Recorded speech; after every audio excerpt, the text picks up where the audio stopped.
Graça e paz, irmãos, da parte de nosso Salvador Jesus Cristo.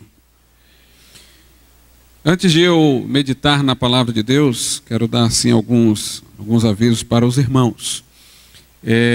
Se alguém quiser, desejar conhecer o blog onde eu tenho postado não apenas artigos, mas notícias de eventos evangelísticos, acadêmicos, doutrinários, alguns acontecendo inclusive na Universidade Federal do Ceará.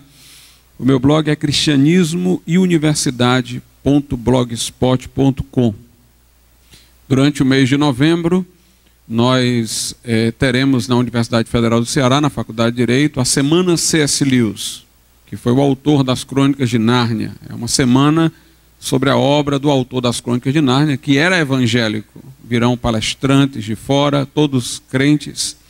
Eu serei um dos palestrantes, estarei falando sobre a teoria dos valores, sobre os valores absolutos, uma coisa que gera muita polêmica nos meios universitários. Em novembro também nós teremos as conferências anabatistas, são conferências teológicas sobre o pensamento, a prática daqueles que foram chamados na reforma de anabatistas. Isso também acontecerá no final de novembro. Eu trouxe um livro na última vez que aqui estive, Teologia Imaginário. Hoje eu trouxe outro livro também, Lições das Crônicas de Nárnia, um livro com o prefácio do Dr. Russell Shedd, que tem tudo a ver com esta semana C.S. Lewis, a que me reportei, porque é uma análise de como, por trás daquela obra literária de C.S. Lewis, escondiam-se preciosidades teológicas, a mensagem do Evangelho de Cristo. Também nós temos outros livros, além desses, que eu tenho aqui comigo, Teologia do Fogo, que é sobre o Espírito Santo, ele também está aqui, e esse livro, que é do pastor Eládio, é pastor da nossa igreja também, está aqui presente, inclusive, O Montanismo e os Profetas Catafricas. Para quem não sabe, os montanistas foram o primeiro movimento na história da igreja, pós-apóstolos, no qual se buscou a renovação dos dons espirituais na igreja. Então, como se fosse um primeiro movimento pentecostal. E ele deu-se no século II e século III, e esta obra é inclusive prefaciada pelo pastor Ezequiel Soares, que é da Assembleia de Deus, tem muitas obras publicadas pela CPAD. Então, esse livro também está aqui juntamente com esses outros, porque acredito que seja do interesse de muitos irmãos. Mas vamos nessa noite abrir as nossas Bíblias na carta de Paulo aos Coríntios. Primeira carta que o apóstolo Paulo escreveu aos Coríntios, capítulo de número 4, versículo 6. O tema dessa noite é a reforma protestante como um novo paradigma hermenêutico. Hermenêutica é a ciência da interpretação, a teoria da interpretação. Então, o que se quer dizer é que a reforma trouxe um novo referencial para se interpretar a Bíblia e para se interpretar o mundo à luz da Bíblia. Ela revolucionou o modo de se olhar para a Escritura e para o mundo, em relação àquilo que predominava naquele tempo em que a reforma aconteceu. Então, primeira carta aos Coríntios, capítulo 4, versículo de número 6. Paulo diz assim: E eu, irmãos, apliquei estas coisas por semelhança a mim e a Apolo, por amor de vós, para que em nós aprendais a não ir além do que está escrito, não vos ensoberbecendo a favor de um contra outro. Querido Deus e nosso Pai, nós te rendemos ações de graças pela tua palavra santa, verdadeira, pura, ó meu Deus, e apresentadora legítima do teu santo evangelho. Agora, nesse momento, nós rogamos a intervenção do céu, a presença poderosa de teu Espírito, trazendo revelação, iluminação, meu Deus, cativando o nosso coração para a obediência a ti e fazendo-nos defensores intrépidos de tua verdade. Que o Senhor fale conosco nessa noite e que saiamos daqui renovados para te servir. É a nossa súplica em nome de Jesus Cristo. Amém, Senhor. Meus prezados irmãos, a reforma protestante, disse eu aqui na terça-feira, retomou a verdade bíblica da justificação do homem única e exclusivamente pela fé diante de Deus. Verdade que estava nas palavras de Jesus, aqueles que encontravam salvação, quando ele dizia: a tua fé te salvou, vai em paz. Verdade que se encontrava ostensiva nas cartas do apóstolo Paulo e pregada com constância na igreja primitiva. Porém esquecida na Idade Média, quando a cristandade fez com que a mensagem cristã se tornasse apenas uma capa, uma máscara para pensamentos políticos e para pensamentos pagãos, superstições vindas dos povos bárbaros, que muitas vezes eram conduzidos à profissão da fé cristã, sem um perfeito esclarecimento do que ela significava. Essa miscigenação, essa mistura de paganismo, cristianismo, política, durante o período medieval, gerou a estrutura doutrinária do catolicismo romano, o sistema papal. E Lutero foi alguém que se levantou contra este sistema em nome da redescoberta da doutrina e da experiência da justificação pela fé. Essa doutrina havia sido esquecida e se ensinava conforme o dissemos, a salvação pelas obras, por sacramentos, penitência e purgatório. Elevava-se a autoridade do Papa e dos sacerdotes para perdoar pecados e interpretar a Bíblia. E o homem comum ficava cada vez mais distante de Deus e dependendo da instituição da igreja. E naquele momento, redescobrir a justificação pela fé era redescobrir a possibilidade de o homem diretamente reatar os seus laços com Deus por Jesus Cristo, sem a mediação controladora da igreja, sem que se precisasse encontrar Deus em fórmulas, em ritos, mas através de um encontro pessoal. E não é à toa que esta mensagem causou muita desavença, muita rejeição e perseguição por parte de uma igreja que manipulava os seus fiéis, que se apresentava como dona da fé, dispenseira da graça de Deus aos homens. Mas outra verdade que não poderia deixar de estar presente na reforma era a da autoridade exclusiva das Sagradas Escrituras. A doutrina de que a Bíblia é a única regra de fé e prática dos cristãos. É a autoridade final em assuntos espirituais. E ela não tem outra ao seu lado, ela é exclusiva. Alguns teólogos costumam dizer que o princípio material, o conteúdo da reforma, é a doutrina da justificação pela fé.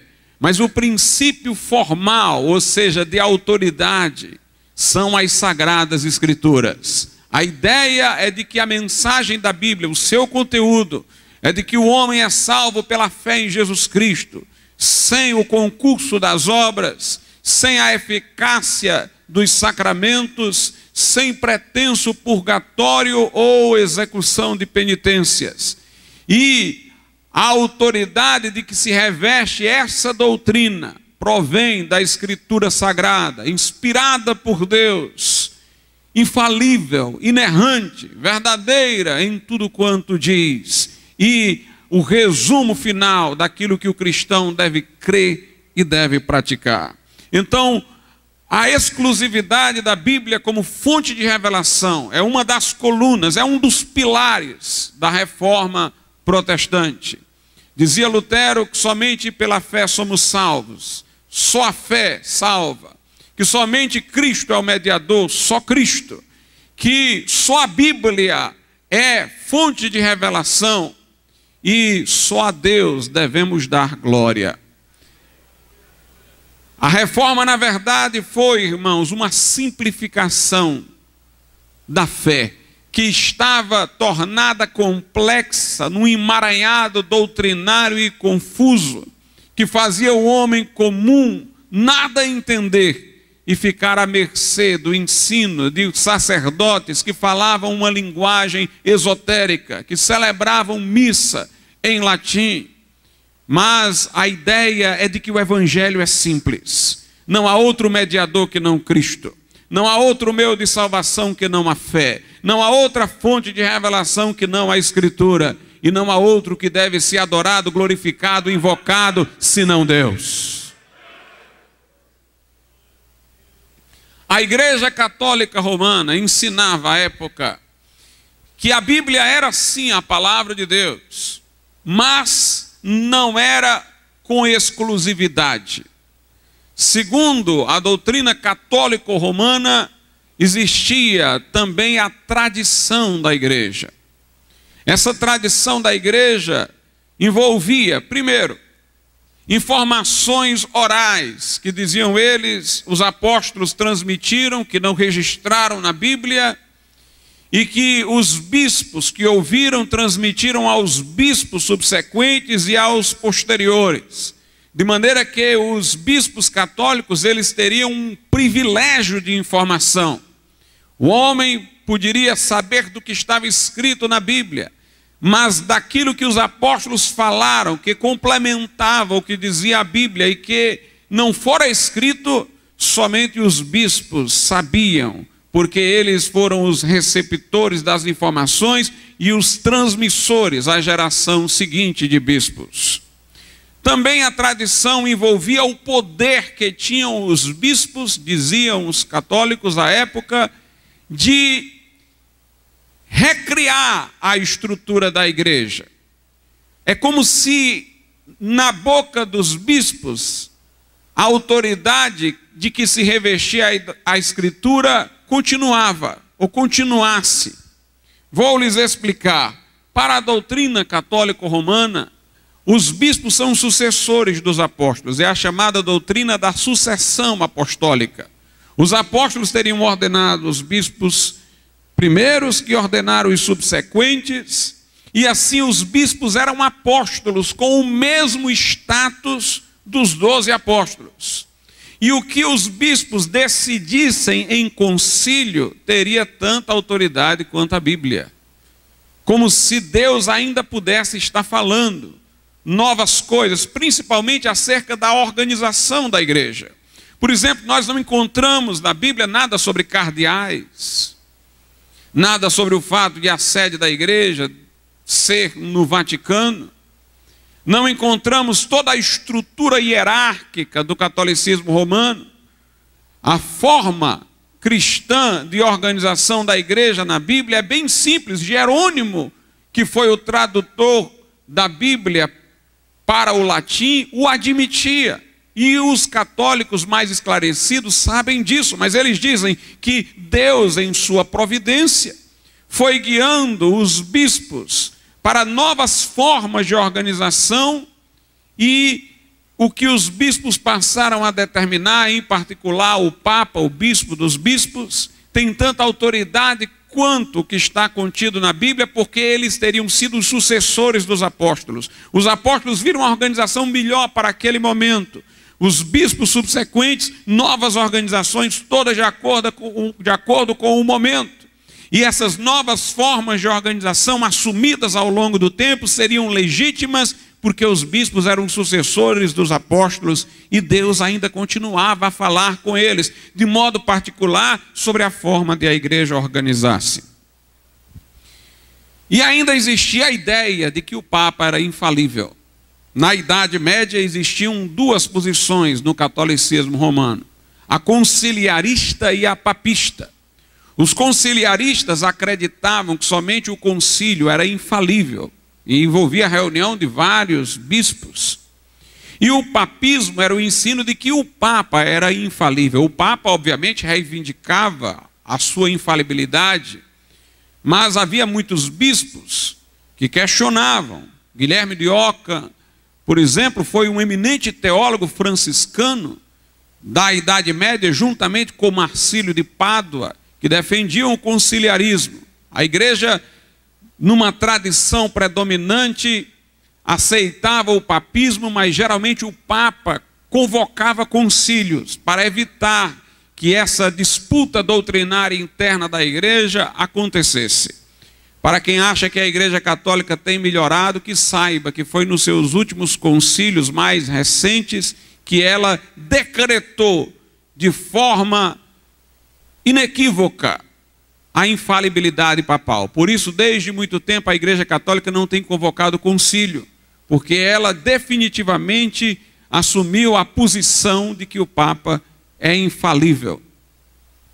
Então, o ensino romano era esse. A Bíblia é complementada por informações orais, segregadas pelos apóstolos aos bispos e transmitidas aos bispos subsequentes. A Bíblia é complementada pelaquilo que os concílios determinaram ou os papas. E logo a Bíblia não é a exclusiva regra de fé e prática dos cristãos. Esse era o ensino e ainda é o ensino do catolicismo romano. E Lutero levantou-se contra isso. Ele teve um debate com o Dr. Eck, figura eminente daquele tempo, no qual esse assunto foi ponderado, antes de suas maiores controvérsias com o papado e com o imperador. Na verdade, quem fora convocado pelo Dr. Eck ao debate foi Karl Slatt, que era da Universidade de Wittenberg, da qual fazia parte Lutero. Mas Lutero o acompanhou e, vendo-o com dificuldades no debate, assumiu a sua posição e começou a debater. E lá ele afirmou categoricamente que as Escrituras eram a autoridade final e que nenhum Papa poderia revogar o que estava nas Escrituras e nem os concílios. E depois, na Dieta de Worms, ele disse que só aceitaria retratar-se se fosse persuadido pelas Escrituras. Lembrou que os concílios e os papas muitas vezes se contradisseram e concluiu dizendo ser a sua consciência cativa da palavra de Deus. Portanto, meus irmãos, a reforma baseava-se na ideia de que as Escrituras são a única regra de fé e de prática.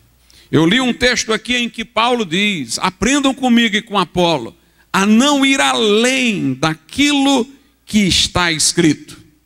Nós podemos observar lá na carta de Paulo a Timóteo o seguinte, segunda carta do apóstolo São Paulo a Timóteo, capítulo 3, a partir do versículo 16. Ele diz: toda a Escritura é divinamente inspirada e proveitosa para ensinar, para redarguir, para corrigir, para instruir em justiça, para que o homem de Deus seja perfeito e perfeitamente preparado para toda boa obra. Essa palavra aqui, perfeito, tem o sentido de acabado, completo, uma coisa terminada. Então a Escritura ela é proveitosa para redarguir, para corrigir, para instruir em justiça, para que através dela o homem de Deus fique completo, saiba de tudo quanto precisa saber e esteja completamente preparado para toda boa obra. Ou seja, a Escritura é suficiente, é plena, é completa.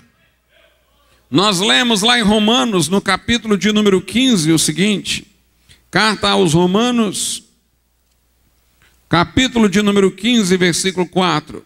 Porque tudo que dantes foi escrito, para nosso ensino foi escrito, para que pela paciência e consolação das Escrituras tenhamos esperança. Se houvesse alguma tradição oral no Novo Testamento, deveria haver também uma no Velho Testamento, alguma coisa que não teria sido escrita, mas dita e repassada. No entanto, referindo-se às Escrituras do Velho Testamento, Paulo está dizendo, o que dantes foi escrito, para o nosso ensino foi escrito. Ele nada se refere a alguma coisa que tenha sido dito oralmente e que nos sirva hoje. Ele diz, o que está escrito é o que nos é importante. O que foi para nosso ensino foi escrito, para que pela paciência e consolação das Escrituras nós tenhamos esperança. De maneira que a Bíblia, reitero, é completa, é plena, revelação de Deus para nós. Nós podemos observar, irmãos, que todas as seitas e heresias, elas se caracterizam por não aceitar a Bíblia como única fonte de revelação. O Charles Russell, fundador da seita dos Testemunhas de Jeová, ele dizia que quem lesse a Bíblia por tantos anos sem ler os livros que ele escrevera, estaria em trevas. Mas quem lesse só os livros que ele havia escrito, sem ter lido a Bíblia, estaria na luz. A senhora Ellen Goldwhite, fundadora do Adventismo do sétimo dia, ela dizia ter revelações e visões que complementavam a Bíblia. E, portanto, o Adventismo também é uma seita. No Espiritismo, há o Evangelho, segundo o Espiritismo de Allan Kardec, e se consultam os que já morreram como se os seus espíritos, se forem de luz, tivessem autoridade. A Bíblia, porém, diz lá no livro do profeta Isaías, capítulo de número 8, versículos 19 e 20. Quando, pois, vos disserem, consultai os que têm espíritos familiares, e os adivinhos que chilreiam e murmuram, porventura não consultará o povo a seu Deus? Acaso a favor dos vivos consultar-se-ão os mortos? Agora olha o versículo 20, a lei é o testemunho. O que é isso? É a Bíblia. A lei é o testemunho, não se vai consultar morto a favor do vivo, não. A autoridade não é de espírito familiar, não. A lei é o testemunho. Se eles não falarem segundo essa palavra, é porque não há luz neles.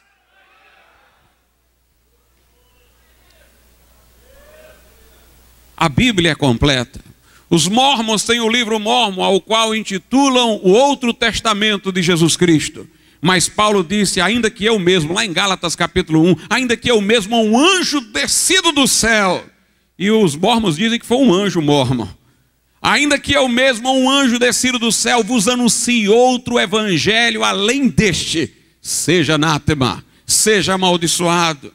Lá no Apocalipse diz que quem tirar alguma coisa desse livro, lhe será tirada a parte que cabe na árvore da vida, e quem acrescentar alguma coisa a este livro, lhe serão acrescentados os flagelos de que ele fala. A Bíblia começa dizendo, no princípio, e termina lá no Apocalipse dizendo, a graça do Senhor Jesus Cristo seja com todos, amém. Ela começa com o princípio e termina com o amém. Porque é completa. Na época da reforma havia o espiritualismo, irmãos. E eu creio na obra de Deus pelo Espírito Santo, mas nos dias de hoje é preciso cuidado dentro dos meios pentecostais para não se cair no espiritualismo. O espiritualismo existia na época da reforma, os reformadores condenaram, era o ensino segundo o qual Deus falava diretamente com pessoas acerca de assuntos doutrinários, normalmente acontecimentos proféticos, sobre a sequência dos acontecimentos escatológicos. Mas eu quero vos dizer uma coisa, eu creio nos dons espirituais, mas os dons espirituais, irmãos, para nos falarem de coisas relativas à nossa vida, conforme o chamado de Deus. Por exemplo, lá em Atos 13, os irmãos estão orando e alguém fala pelo Espírito para separar Paulo para a obra. Aquilo não é doutrina, aquilo é uma confirmação do ministério. Paulo fala a Timóteo que seu chamado havia sido confirmado por profecia. Paulo soube que deveria ir para a Macedônia porque teve uma visão. Mas o que eu digo é que não há mais revelações de caráter doutrinário. A Bíblia é completa.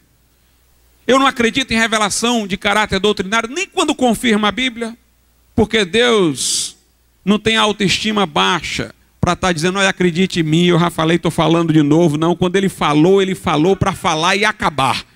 Assim está escrito, assim diz o Senhor, e acabou-se, irmãos. Tem gente aí, pastor, eu sei que a Bíblia diz, mas eu queria tanto que um anjo descesse e confirmasse o que a Bíblia diz. Vai confirmar não, meu irmão. No dia do julgamento os livros vão se abrir, não é um anjo que vai ser chamado não. E cada um vai ser julgado conforme o que estiver escrito. Jesus diz, eu a ninguém julgo, a palavra que sai da minha boca é que há de julgar naquele dia. A Bíblia é completa.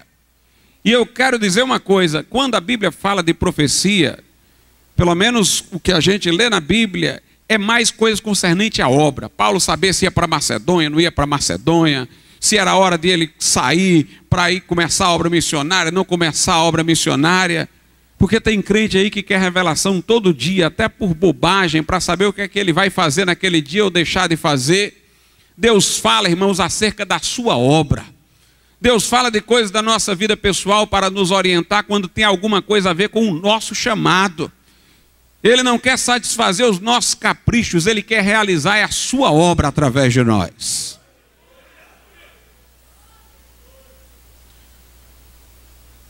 A igreja romana mantinha a Bíblia em latim e proibia o homem comum não apenas de lê-la, mas não a dispunha na língua vernácula para que ele lesse. Porque a igreja católica se julgava a dona do sentido da Bíblia. Ela que podia interpretar a Bíblia e mais ninguém. A razão disso era a seguinte, a igreja dizia que a Bíblia viera da igreja. A igreja católica dizia, se não fosse a hierarquia da igreja, se não fossem os bispos, vocês não teriam a Bíblia. Foram os bispos reunidos no concílio de Nicéia que decidiram que livros iam compor o Novo Testamento e que livros não iam compor. Então, se foram eles os que tiveram sabedoria para saber o que é a Bíblia, são eles que têm sabedoria para dar o entendimento delas. Porque a Bíblia, a palavra, nasceu da igreja. Em verdade, a palavra não nasceu na igreja, não. A igreja nasceu da palavra. Essa mensagem evangélica já estava nos textos do Velho Testamento. Lá já se dizia que o descendente da mulher esmagaria a cabeça da serpente. Lá já tinha os sacrifícios do Cordeiro, com respeito aos quais João Batista apontou para Jesus e disse, esse é o Cordeiro de Deus que tira o pecado do mundo. A mensagem do Evangelho é anterior à constituição da igreja neotestamentária. Jesus foi que pregou para os apóstolos, foi ele que deu a palavra aos apóstolos. Ele disse, Pai, eu lhes dei a tua palavra. Eu oro não somente por esses a quem eu dei a tua palavra, eu oro também por aqueles que através deles hão de crer em mim, para que sejam um. Ou seja, não há nenhuma distinção entre os que creram pela boca dos apóstolos e os apóstolos que creram pela boca de Jesus. São todos um. A palavra que os atraiu, que os salvou, é a mesma palavra. Meus irmãos, Jesus é o verbo que se fez carne, e até onde eu sei, Jesus não tem dono, mas ele é o dono de tudo. Tendo Deus outrora falado muitas coisas, diversas maneiras, aos pais, pelos profetas, agora nos falou pelo Filho. Não foi pela igreja não, foi pelo Filho, foi por Jesus. A igreja nasceu da palavra. Nasceu da palavra. E quero dizer uma coisa, não foi o concílio de Nicéia que decidiu quais os livros pertencem ao Novo Testamento, não. Essa é uma tradição espúria. Nos documentos residuais existentes do concílio de Nicéia, não há nenhuma alusão a que este concílio tenha discutido sobre quais livros pertenciam ou não pertenciam ao Novo Testamento. Essa ideia só apareceu em alta Idade Média, de que lá no concílio de Nicéia tinham falado sobre isso, decidido. Os que viveram próximo ao concílio de Nicéia nunca comentaram que lá tenha sido decidido alguma coisa sobre isso. O concílio de Nicéia foi para resolver a questão da trindade contra os arianos que a negavam. Aliás, o ensino medieval era tão supersticioso e mentiroso sobre essa história de que no concílio de Nicéia teriam decidido quais livros pertenciam ao Novo Testamento, que a história que pairava na Idade Média era que teriam jogado os livros para cima, e o que caísse num lugar era inspirado, o que não caísse não era. O Código Muratoriano, encontrado em tempos mais recentes, que data de aproximadamente 150 a 180 depois de Cristo, tem quais eram os livros reconhecidos do Novo Testamento, tem todos os livros que nós reconhecemos hoje. Século II. Calvino diz nas Institutas, que isso é que é maravilhoso. Sem concílio, a igreja conseguiu identificar os irmãos sem se reunirem, sem uma autoridade autocrática, todos de comum acordo, em consenso. Obviamente houve algumas divergências, mas o consenso predominou. Conseguiram reconhecer quais livros eram do Novo Testamento e quais livros não eram. Ele diz, como é que isso pode ter acontecido? Como é que este consenso pode ter se dado? Quantos concílios debateram questões sobre a encarnação de Cristo, sobre a Trindade? Mas em todos esses concílios, a autoridade das Escrituras do Novo Testamento já era pressuposta. Calvino diz, era Deus que falava aos corações dos homens, de maneira que os homens sabiam identificar que livros pertenciam à palavra de Deus e quais não. Calvino diz, leia os livros do Novo Testamento e depois leia os apócrifos, e você descobre logo que os livros inspirados são esses. Ele diz, leia um livro do filósofo de Aristóteles, leia a Bíblia e compare para ver. Você nota logo a diferença. O profeta no Velho Testamento já dizia, falando como se for a boca de Deus, quem há que confundir a palha com o trigo? Não dá para confundir a falsa visão, a falsa profecia, era o que o profeta estava dizendo, com a palavra genuína de Deus. Não dá para confundir a palha com o trigo. Porventura não é a minha palavra, diz o Senhor, um martelo que esmiuça a penha e um fogo que consome a lenha. Não é o homem que dá testemunho dessa palavra, é Deus. Eu creio que este livro é a palavra de Deus, não porque alguma igreja me diz, algum papa me diz, algum pastor me diz, algum bispo me diz, mas porque quando eu leio, Deus fala comigo e diz, assim diz o Senhor.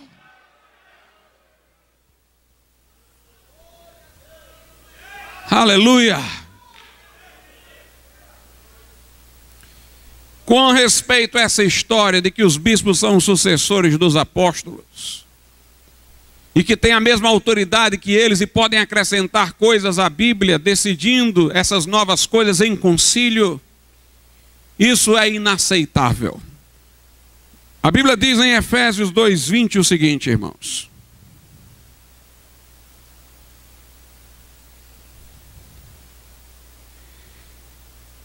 edificados sobre o fundamento dos apóstolos e dos profetas, de que Jesus Cristo é a principal pedra da esquina, no qual todo edifício bem ajustado cresce para templo santo do Senhor, no qual também vós juntamente sois edificados para a morada de Deus em espírito.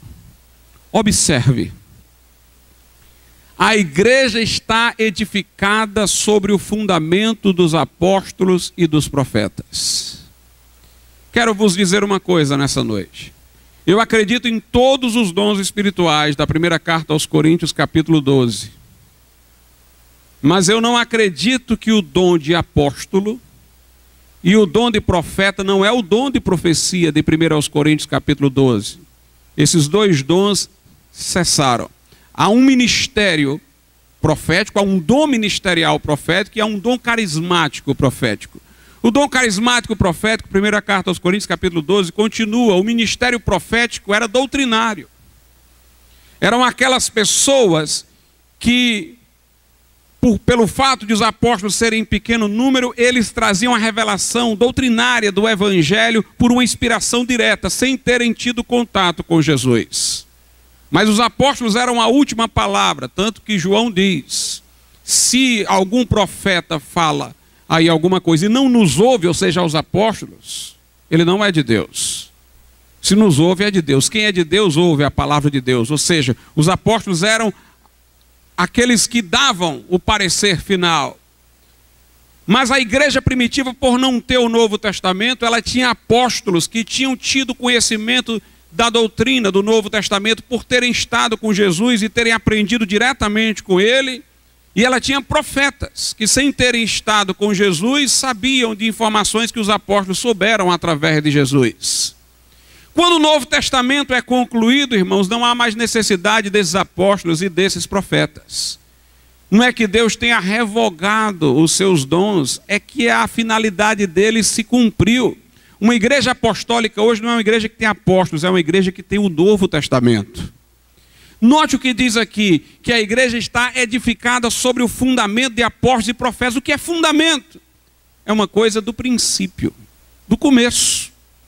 Você não lança fundamento em cima de fundamento. O fundamento está lá, no começo. Os dons de 1 Coríntios 12 são para a edificação da igreja. A igreja está sendo edificada, o prédio espiritual ainda está sendo edificado. Mas o fundamento foi posto uma vez. Nós podemos falar de maneira metafórica que alguém é um apóstolo, no sentido de ser um enviado, um missionário, mas não no sentido dos 12. O movimento pentecostal clássico, do qual a Assembleia de Deus fora e a Igreja de Deus, seus maiores representantes, rejeitou o chamado movimento chuva serôdia do início do movimento pentecostal, porque acreditando na atualidade dos dons, o movimento pentecostal clássico não acreditava, porém, na atualidade de um ministério apostólico, no sentido dos 12. E a chuva serôdia acreditava que apóstolos existiam ainda hoje. Como a Igreja Católica acredita, através do dogma da sucessão apostólica. Mas eu citei esse texto para dizer, sabe o quê? Que a igreja está edificada sobre o fundamento, que é a palavra dos apóstolos. Logo, a palavra apostólica fundamenta a igreja. Não é a igreja que fundamenta a palavra apostólica. A palavra é antes da igreja e não depois da igreja. O ensino católico era de que a igreja vinha primeiro, depois vinha a palavra. Se a igreja dava a palavra, ela também poderia dizer qual é o sentido. E a doutrina da reforma era: a palavra vem primeiro, a igreja nasce da palavra, então a igreja tem que se conformar com a palavra. A igreja tem que ser julgada de acordo com a palavra. É a igreja que precisa se conformar à palavra, e não a palavra que vai se tornar aquilo que diz a igreja. Nós podemos ver também na reforma, irmãos, além da doutrina da autoridade exclusiva das Sagradas Escrituras, a doutrina da clareza das Escrituras. No que respeita à salvação, a Bíblia é um livro claríssimo, porque ela reitera tanto esse assunto que, se você não entender de um jeito, entende do outro. Se não entender a salvação como justificação pela fé, entende como novo nascimento, entende como remissão de pecados. Se não entender por um jeito, entende por outro. A Bíblia fala da salvação de diversas maneiras, por vários caminhos, mas sempre chegando ao mesmo ponto. Desde o Velho Testamento, a ideia de expiação, de derramamento de sangue, todas essas coisas já falam de salvação. Paulo diz que Abraão foi justificado pela fé. Paulo cita Davi quando disse: bem-aventurado aquele a quem o Senhor imputa a sua justiça sem as obras. Portanto, esse assunto é claríssimo na Bíblia. Alguns outros assuntos isolados podem parecer difíceis. Nós encontramos Pedro falando de algumas partes escatológicas das cartas de Paulo que são difíceis de interpretar, mas quando tomadas como partes, tanto que ele fala partes difíceis, quando integradas ao todo, elas ganham clareza. Quando colocadas no contexto, elas ganham clareza. Mas a salvação é o assunto, irmãos, que você pode encontrar não apenas dividido em partes espalhadas por toda a Bíblia, você o encontra completo em toda parte da Bíblia. É o assunto mais claro. A Igreja Católica dizia que não poderia dar a Bíblia ao homem comum na sua língua nacional, porque ele iria interpretar a Bíblia erroneamente, que a Bíblia era um livro muito difícil. Somente pessoas como os bispos, os sacerdotes, que passaram por universidades, que conheciam uma tradição esotérica, teriam condições de interpretar. E faziam questão de tornar a coisa aparentemente difícil e esquisita, com cerimônias complexas, com celebração da missa em latim, tudo para o homem comum achar que nunca poderia entender a Bíblia. Não lembraram, irmãos, que a Bíblia foi escrita por pescadores do Novo Testamento? Aleluia! No Velho Testamento nós temos boiadeiro, agricultor. Este livro foi escrito para você entender. Na época do Novo Testamento havia o grego clássico falado pelos filósofos e o koiné, que era o do homem comum. A Bíblia, o Novo Testamento, foi escrita em koiné. O grego do Novo Testamento é o grego do homem comum. Leia Buda, aí é complicado. Linguagem esotérica, abstrata, ninguém entende nada. Mas olhe Jesus falando por parábolas. Olha, o reino de Deus é semelhante a um bom pastor que cuida das ovelhas. Ele estava falando isso aí para intelectual, irmãos. É como uma semente. É como um homem que dá uma festa para o casamento de seu filho. Ele estava falando para gente que precisa de universidade para entender isso. Ele estava falando aquilo que o homem comum entende, porque a Bíblia foi escrita para ser entendida. Por isso que na Escritura está escrito, quem lê entenda, dá para entender. Quem tem ouvidos ouça o que o Espírito diz às igrejas. Jesus ensinou a clareza das Escrituras quando enfrentou o diabo. Porque o diabo quis dar interpretação à Bíblia. Jesus não deu interpretação não, citou-a, pura e simplesmente. O diabo dizia, olha, transforma estas pedras em pães. Está escrito que tu tens, que tu pode fazer isso, tu és o Filho de Deus, tu não é o Todo-Poderoso, o Filho de Deus. Então transforma estas pedras em pães. Era um argumento dedutivista. Se tu é o Filho de Deus, tem poder, transforma essa pedra em pão. Jesus não deu explicação nenhuma para o diabo, ele disse, está escrito, nem só de pão viverá o homem, mas de toda a palavra que sai da boca de Deus. O diabo disse, ó, salta daqui, porque se tu pulares, os anjos vão te segurar. Está escrito na Bíblia. Era uma interpretação, porque estava escrito na Bíblia que os anjos iam segurar se ele tropeçar, mas não se ele pular. Era uma indução apressada. De um caso ele queria para outro. Os intérpretes, entre aspas, terminam deturpando o sentido muitas vezes. Jesus disse, está escrito, não tentarás o Senhor teu Deus. Ele não dava explicação. Está escrito! Porque a Bíblia é um livro claro. E por ele ser claro, a Reforma ensinou o livre exame das Escrituras. Livre exame não é livre interpretação. A igreja romana diz, Lutero defendeu a livre interpretação. Não. Lutero dizia que a interpretação é aquela que é dada pelo Espírito Santo. Ninguém é livre para interpretar a Bíblia como quiser, mas todos são livres para examinar e ouvir a voz de Deus nela. Todos são livres para examinar e constatar a verdade que o Espírito revela, porque ela está estampada nas Sagradas Escrituras. Em João capítulo 5, Jesus disse aos fariseus, examinai as Escrituras, porque julgais ter nelas a vida eterna, são elas que de mim testificam. Note, examinai. Lá em Atos dos Apóstolos, no capítulo 17, diz assim no versículo 11, ora, estes foram mais nobres, os bereanos, do que os que estavam em Tessalônica, diz Paulo, porque de bom grado receberam a palavra, examinando cada dia nas Escrituras, se estas coisas eram assim. Paulo pregou para os bereanos e disse, esses aí são melhores do que os de Tessalônica, porque eles estão examinando para saber se o que eu digo está dentro da Bíblia. Então Paulo não era o dono do sentido, Paulo se alegrou por eles examinarem. Paulo disse, eu quero que examine mesmo, porque a palavra final é da Escritura e eles podem descobrir a verdade nas Sagradas Escrituras. Então a Bíblia é a única regra de fé e de prática. A Bíblia é clara na sua mensagem. Outra coisa da Reforma é que a Bíblia ela tem um núcleo que dá sentido a todas as partes. Ela tem uma pré-compreensão, como diriam os hermeneutas mais recentes. Ela tem um vetor que dá sentido ao todo. Quando se vai ler um livro, a gente tem que sempre perguntar qual é o tema desse livro, qual é o tema da Bíblia. O tema da Bíblia é Jesus e salvação. Este livro foi escrito para falar quem Jesus é, o que ele fez e a salvação que é por intermédio dele. Isso não significa, como alguns teólogos estão dizendo aí, que o que não tiver a ver com isso na Bíblia pode estar errado. Tem gente que diz que quando a Bíblia fala de acontecimentos históricos, ela pode estar errada. Quando ela fala de coisa científica, ela pode estar errada. Ela só é infalível quando fala desse assunto que é o seu tema.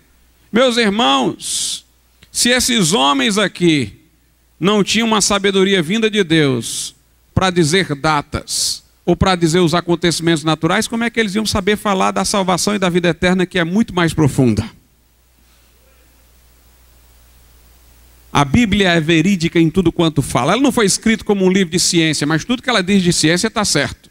Ela não foi escrita para ser um livro de história meramente, mas tudo quanto ela diz da história está correto. Mas o seu tema é Jesus e a salvação. Jesus disse: examinai as Escrituras, porque julgais ter nelas a vida eterna. E são elas que de mim testificam. Ele disse à mulher samaritana: mulher, se tu conheceras o dom de Deus e quem é o que te fala, dá-me de beber, tu me pedirias e eu te daria água viva. Ou seja, tu tens que saber qual é o dom de Deus e quem é o que fala contigo. João diz: Jesus fez muitos outros milagres, além desses que foram aqui narrados. Mas estes estão escritos para que creais que Jesus é o Filho de Deus. E para que crendo tenhais vida em seu nome. Lutero dizia que a doutrina básica, a partir da qual as outras devem ser entendidas, é a da justificação pela fé. Porque lá em Romanos 1, conforme lido aqui antes de mim, está escrito que a justiça de Deus se revela no Evangelho, de fé em fé. Como está escrito: o justo viverá pela fé. Dizia ele, a doutrina de que o homem é justificado diante de Deus pela fé é o coração do Evangelho. À luz desse texto, tudo deve ser interpretado. É a doutrina que decide se uma igreja está de pé ou se já está caída. Algumas outras coisas nós encontramos na Reforma sobre o entendimento da Bíblia. Por exemplo, Lutero procurou dizer quais eram os livros da Bíblia onde mais claramente a salvação é apresentada. Ele disse: tem livros que são importantes para por eles se interpretar os outros, porque neles a salvação está mais ostensivamente manifesta. E ele dizia: dos 4 evangelhos, o evangelho de João; das epístolas, a de Paulo aos Romanos. Mas Lutero exagerou nessa ênfase e disse algumas coisas que nós não podemos aprovar. Por exemplo, ele chamou a carta de Tiago de epístola de palha. Ele não a tirou do cano do Novo Testamento. Mas ele dizia que ela sozinha não fazia ninguém chegar à salvação. E ela só tinha valor quando acoplada às outras partes da Bíblia. Na verdade, nós cremos que Tiago, diferentemente do que Lutero pensou, está ensinando algo plenamente de acordo com a justificação pela fé e não alguma coisa sobre obras, como alguns ensinam, que ele disse. A justificação de que Paulo fala é do homem perante Deus através da fé. A de que Tiago fala é a justificação do crente perante o mundo. Ele se justifica como alguém que crê pelas obras que pratica. Mostra-me a tua fé sem obras e eu pelas minhas obras te mostrarei a minha fé. E o evangelho está tão claro em Tiago, para quem lê corretamente, como na carta aos Romanos. Quando Lutero disse que o evangelho de João era mais importante, ele também negligenciou um pouco a importância dos outros evangelhos. Na época, Lutero ficou inflamado com a sua fé. E para ele era certo de que um homem que encontrasse a fé, ele produziria obras. Ele seria santo. A fé o conduziria a uma vida santa, apaixonada por Deus. Mas ele não deu-se conta de que pudesse haver uma má compreensão disso, e que foi o que aconteceu no século XVII na igreja luterana. Os luteranos diziam tanto que a salvação era pela fé, e isso era ensinado à criança desde a meninice. A igreja tornou-se uma igreja do Estado, a pessoa era batizada na infância, e todo mundo, por uma mera fé intelectual, já se achava salvo. E uma multidão de perdidos estava na Alemanha pensando que tinham encontrado a salvação.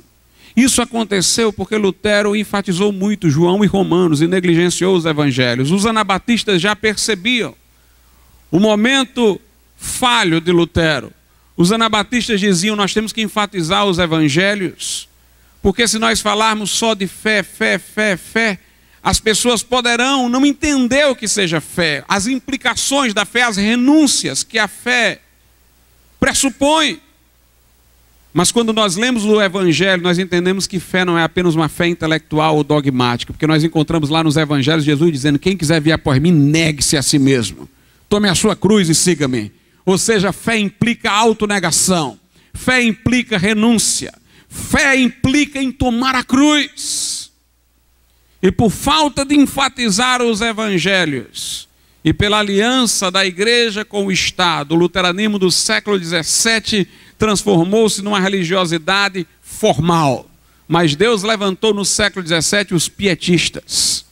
E interessante que os pietistas eram luteranos, mas eles vibravam com os escritos dos anabatistas, que ressaltavam a importância de se destacar o que era fé através dos evangelhos, que falavam das renúncias em que a fé está implicada.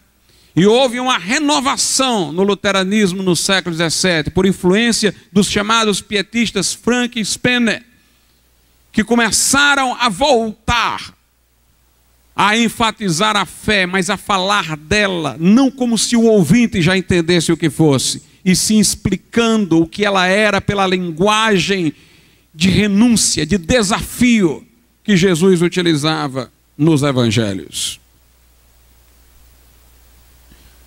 Uma coisa semelhante aconteceu com o calvinismo.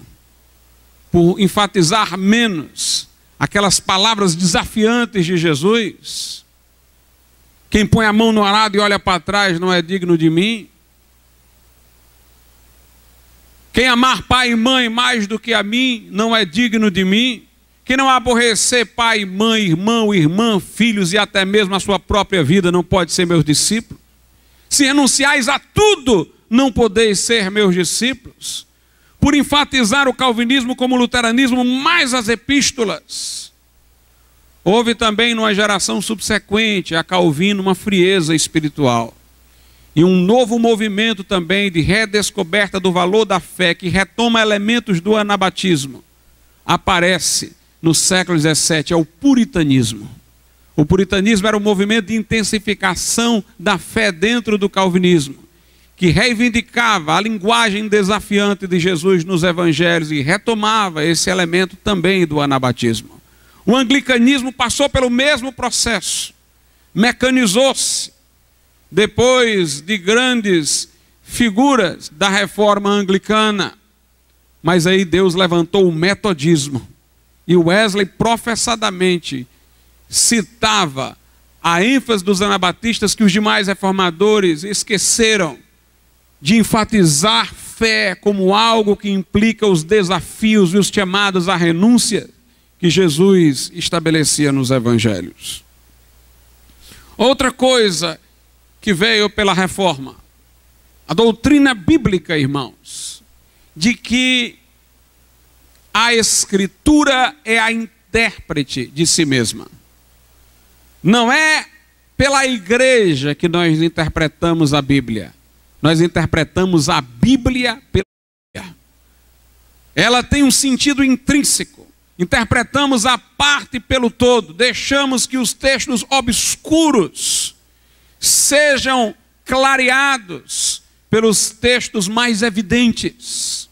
A Bíblia pela Bíblia. A parte pelo todo. O obscuro por aquilo que é mais claro. O texto pelo contexto. Havia na Idade Média uma ideia reinante de se interpretar a Bíblia por algum filósofo. Já nos primórdios da cristandade pós-apostólica, do cristianismo pós-apostólico, nós encontramos duas escolas de hermenêutica, a escola de Antioquia e a escola de Alexandria. A escola de Antioquia era mais bíblica e defendia que a Bíblia deveria ser interpretada por ela mesma. E a escola de Alexandria era composta por filósofos que tinham agora professado a fé cristã. Alguns desses homens eram ortodoxos, como Clemente de Alexandria, mas alguns, como Orígenes, eram verdadeiros hereges. Eles se tinham convertido, entre aspas, alguns verdadeiramente, outros não, vindos de alguma filosofia, e eles queriam que a Bíblia concordasse com a filosofia da qual eram seguidores. E desenvolver a doutrina de que Deus falara no Velho Testamento aos judeus, pelas escrituras do Antigo Testamento. Mas ele falara aos pagãos por intermédio dos filósofos. E aí certos filósofos, como Sócrates, Platão, tinham estados privilegiados como órgãos da revelação. E eles acreditavam que o Novo Testamento era o acabamento, a conclusão da revelação dada aos judeus pelas escrituras do Velho Testamento e da revelação ou iluminação dada aos pagãos através dos escritos de eminentes filósofos. E eles queriam, porque queriam que a Bíblia e os escritos dos filósofos, com particularidade de Platão, se ajustassem. Orígenes, por exemplo, nesse intento, cometeu barbaridades hermenêuticas. Ele dizia que Adão não era uma pessoa real, era uma metáfora para representar a humanidade inteira, que teria existido como espírito antes de ter um corpo. Todos nós teríamos tido uma pré-existência espiritual no mundo das ideias, é a doutrina de Platão. E que nesse mundo nós teríamos cometido o grave pecado de nos afeiçoarmos à matéria. E como castigo teríamos sido colocados dentro de um corpo. A expulsão do paraíso era a colocação desses espíritos dentro de um corpo. E o pecado era a afeição à matéria. Daí porque veio a doutrina medieval de que ao corpo se atribui o pecado. E os flagelos e as penitências que feriam o corpo. E meus amados irmãos, depois nós tivemos posições mais moderadas, de Agostinho, que ainda era muito influenciado por Platão, mas ao final da vida escreveu seu livro Retratações. Nesse livro ele vai olhando para todos os seus escritos anteriores e dizendo: aqui eu fui muito influenciado por Platão, esqueça o que eu disse, o que a Bíblia diz é isso. Graças a Deus, porque este homem teve esse processo de esclarecimento.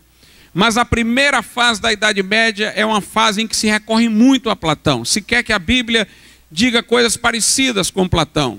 Não grandes aberrações como as de Orígenes foram ditas, mas muitas coisas deixavam a desejar.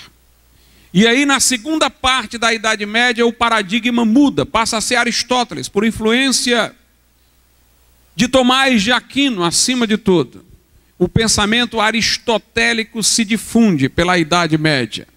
A doutrina católica da transubstanciação é inspirada em Aristóteles. A doutrina segundo a qual, depois de o padre consagrar a hóstia, ela se transforma na carne e sangue de Jesus. Quando você pergunta a um católico como é que essa hóstia virou a carne de Jesus, se ela tem gosto ainda de farinha de trigo, tem cheiro de farinha de trigo.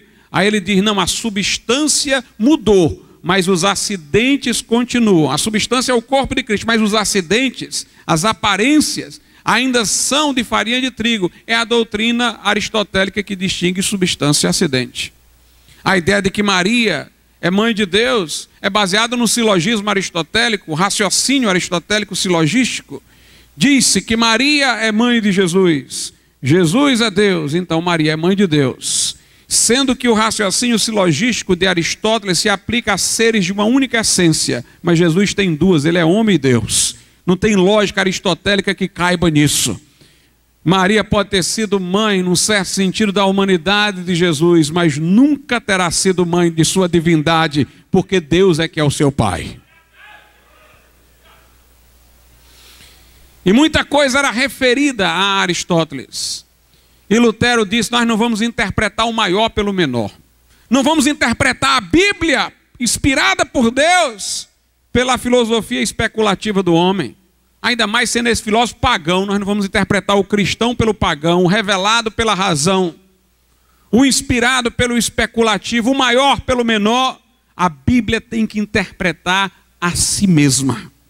E aí nós temos uma passagem da Bíblia sobre isso. Primeira carta aos Coríntios, capítulo 1, versículo de número 13.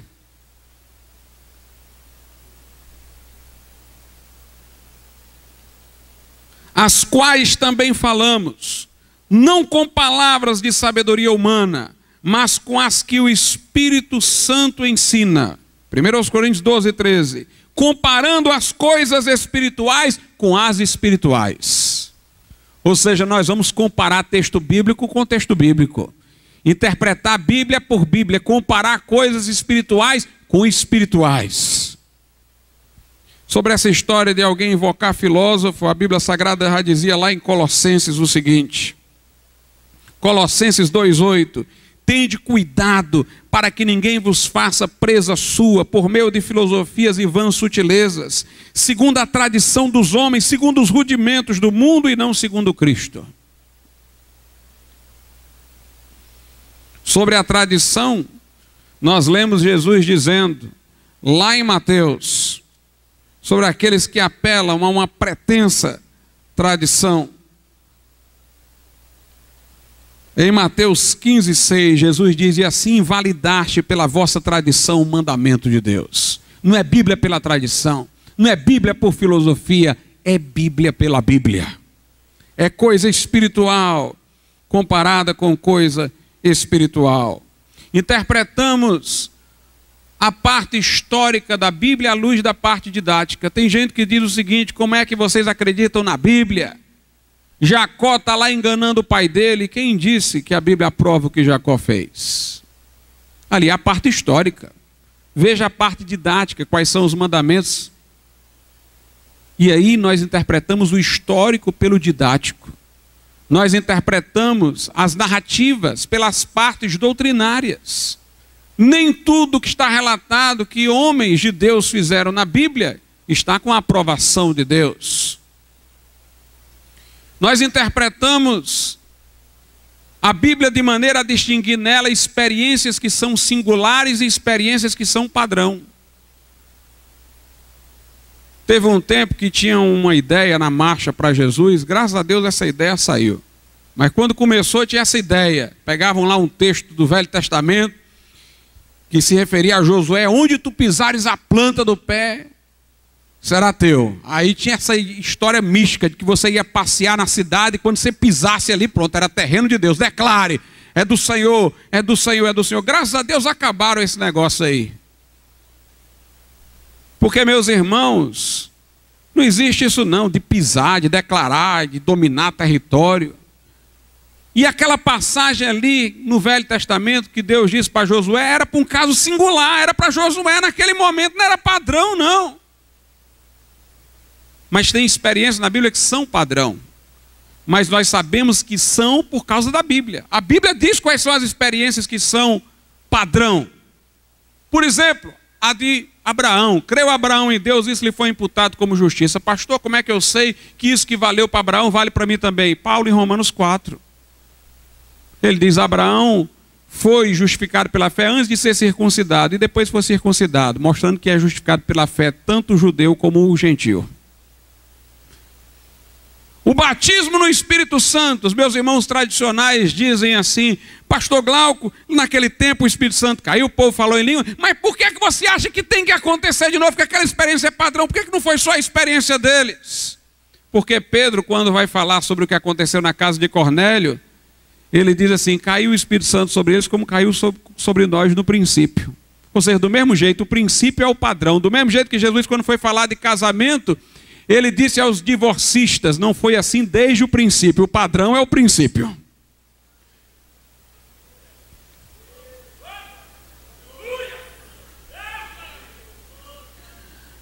Uma das coisas, irmãos, que me preocupa hoje, é o seguinte, os cursos de teologia ganharam status acadêmico. Antes do Brasil, nos Estados Unidos, na Europa, ainda antes dos Estados Unidos, eles deixaram de ser um curso para pastores, para pessoas que iam se formar para serem pregadores, tornou um curso de discussão de ciências humanas. E o que tem acontecido é que pessoas estão querendo subordinar a Bíblia, a sociologia, a filosofia. Eu não tenho nada contra aprender filosofia, sociologia, eu sou doutor em sociologia, eu sou livre docente em filosofia, mas eu quero dizer uma coisa, meus irmãos, isso não me faz melhor do que nenhum de vocês para interpretar a Bíblia. Isso não acrescenta 1 milímetro a mais que me capacite a interpretar a Bíblia. Minha capacidade de interpretar a Bíblia depende de eu lê-la, depende dos meus joelhos e das minhas lágrimas.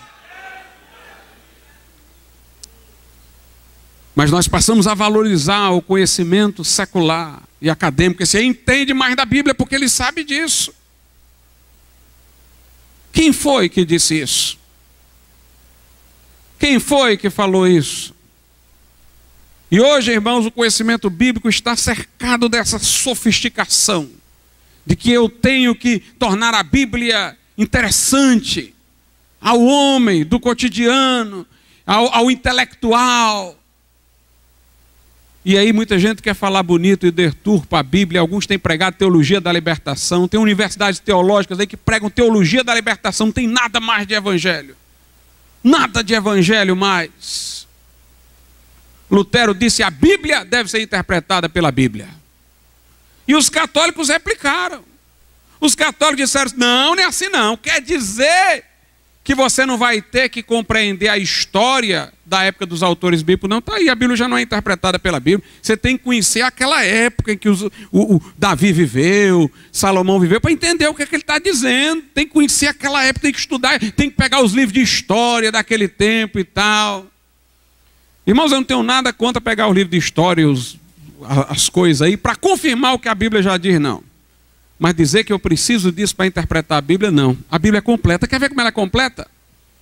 Alguém vai me dizer o seguinte: para entender a epístola de Paulo, você tem que ter um conhecimento sobre Paulo e sobre a época em que ele viveu. Sim, eu não preciso de livro nenhum, eu vou ler o livro de Atos. Está lá a biografia de Paulo. Está lá o cenário histórico em que ele viveu. Para interpretar Davi no Salmo, você tem que saber quem era Davi, você tem que saber o que é que ele estava passando, qual era o contexto da época. Então eu vou ler lá em Samuel. Salomão escreveu o provérbio. Para você entender o que é que esse homem está dizendo, você tem que saber a biografia dele, tem que saber a época em que ele viveu. Então eu leio lá em Reis. A Bíblia diz quem foi a pessoa, qual foi a época que ele viveu e o que é que ele disse. Não precisa mais de nada. Nós vamos ler outras coisas, para confirmar, para nos alegrarmos. Mas se disser contrário à Bíblia, irmãos, eu fico com a Bíblia. A Bíblia é fechada e acabada, é completa, perfeita. Aleluia. Palavra de Deus. Ela tem tudo de que nós necessitamos. Algumas coisas hoje precisam ser pensadas por nós, com respeito à autoridade das Escrituras. Eu me lamento de que algumas igrejas ainda não acreditam na atualidade dos dons, irmãos. Eu me lamento, sabe por quê? Porque essas igrejas, às vezes, fortemente defendem a autoridade das Escrituras sagradas. E o que acontece é de que, se os dons não existem mais, eles fazem uma grande parte da Bíblia se tornar inútil. Já pensou? Eu fico pensando quando eles leem 1 Coríntios de 12 a 14. Estão lendo uma coisa que não existe mais. Então, 12, 13, 14, 3 capítulos inúteis na Bíblia. Por que Deus inspirou aqueles homens a escreverem sobre o uso dos dons, se a geração que ia ler a Bíblia não ia ter mais os dons? Que desperdício. Tudo que foi escrito para o nosso ensino foi escrito. Foi escrito para o pessoal daquele tempo. Não, foi escrito para nós. Naquele tempo eles tinham os apóstolos. A Bíblia foi escrita para nós. Alguns citam aquela passagem que, quando vier o que é perfeito, os dons cessarão. Os pentecostais se apressam e dizem: o perfeito é Jesus. Os tradicionais dizem: não, não é Jesus. Porque o que é perfeito é uma coisa, não é uma pessoa. Eles estão certos. Mas não muda, coincide com a vinda de Jesus. O que é perfeito lá é a minha perfeição. Eu estou no processo de santificação e eu só vou estar perfeito quando Jesus vier e tiver um corpo glorificado. Então, quando vier o que é perfeito, não precisa de dons mesmo não. Dons são para edificação. Quando tudo estiver terminado, não tem mais necessidade de dons. A Bíblia diz: então nós conheceremos plenamente como de Deus somos conhecidos. Será que tem alguém que conhece hoje tão plenamente como é conhecido por Deus? Se nós não temos esse conhecimento perfeito, não chegou ainda o que é perfeito. Chegará quando Jesus vier. Fico preocupado também, irmãos, quando nós, por incômodo com certas passagens da Bíblia, queremos trazer para a Bíblia o que ela não diz. Nós vivemos numa geração nihilista, numa sociedade do espetáculo, onde a aparência vale mais do que a substância, onde o visto é maior do que o real, onde o simulacro é mais importante que a realidade. E há passagens na Bíblia, por exemplo, sobre a simplicidade do vestuário cristão, 1 Timóteo 2, 9 e 10, 1 Pedro 3, 3 e 4. Mas aí tem gente que fica incomodada com aqueles textos ali. Aí não, Paulo está dizendo o seguinte, não, aqui é só que a mulher não use apenas isso, mas também isso. Não tem um apenas lá. Não tem um apenas. O apenas foram os homens que colocaram. Ah, é porque naquele tempo... Aí diz uma coisa daquele tempo que não está na Bíblia. Todo mundo que quer, irmãos, não ser confrontado com a passagem bíblica, aí diz, não é porque isso aqui é porque naquele tempo, aí ele inventa uma coisa que na Bíblia não diz. Tem coisas da Bíblia que são por causa daquele tempo, mas a Bíblia diz quando é. Ela não deixa para nossa especulação, não.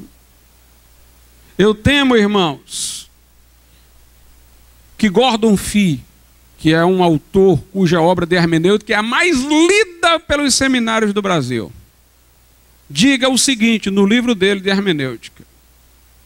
Ele diga, bem, Jesus deu um ensino sobre o divórcio, estabeleceu uma única exceção, mas hoje em dia, no Ocidente cristão, com tanto divórcio, tanto recasamento, nós temos que reconsiderar as palavras de Jesus. No mesmo livro ele diz assim, Jesus disse que tem que disciplinar, se o teu irmão pecar, repreende ele só, se não te ouvir, leva dois, se não te ouvir, leva toda a igreja, se não te ouvir, considera o gentil publicano. Ele diz, naquele tempo, tudo bem, mas hoje em dia que você disciplina um membro e ele atravessa a rua e vai se congregar na outra igreja que o aceita, nós temos que repensar essa disciplina. Irmãos, eu não quero saber do que o mundo pensa. Eu não quero saber do que está acontecendo. Eu quero saber do que está escrito. Eu quero saber do que a palavra de Deus diz. Se nós quisermos ter o espírito da reforma, sejamos como o valente de Davi. Ele saiu à batalha e pegou a espada com tanta força. Ele lutava com tanto ímpeto que quando terminou a batalha, todo mundo colocou a espada na bainha. Mas não conseguiram mais abrir os dedos dele para tirar a espada. Ela impregnara na sua carne tal a força com que a segurara. Crente, se encha da palavra de Deus. Mergulhe nela como uma esponja mergulha na água. Absorva toda a palavra. Digo-lhe mais, não examine só as Escrituras. Deixe as Escrituras lhe examinarem, porque ela é viva e eficaz, é mais penetrante que espada aguda de 2 gumes, e é apta para discernir os pensamentos e intentos do coração. Nós precisamos da palavra viva, irmãos, aquela que não volta vazia, aquela que é eficaz, na boca de homens cheios do Espírito Santo de Deus, para fazer este mundo trovejar. O pecado reina no mundo, a indiferença moral reina no mundo. E nós estamos precisando de pessoas que toquem a trombeta em Sião, que acreditem nesse livro, que não voltem atrás, mas que proclamem o verbo de Deus com fidelidade. Nem se desviem para a direita e nem para a esquerda, mas se mantenham no prumo da palavra de Deus. Lutero disse, sim, que a palavra ficará. Sabemos com certeza, e nada nos assustará com Cristo por defesa. Se temos de perder os filhos, bens, mulher, embora a vida vá, por nós Jesus está e dar-nos a seu reino. Que Deus abençoe os irmãos nessa noite.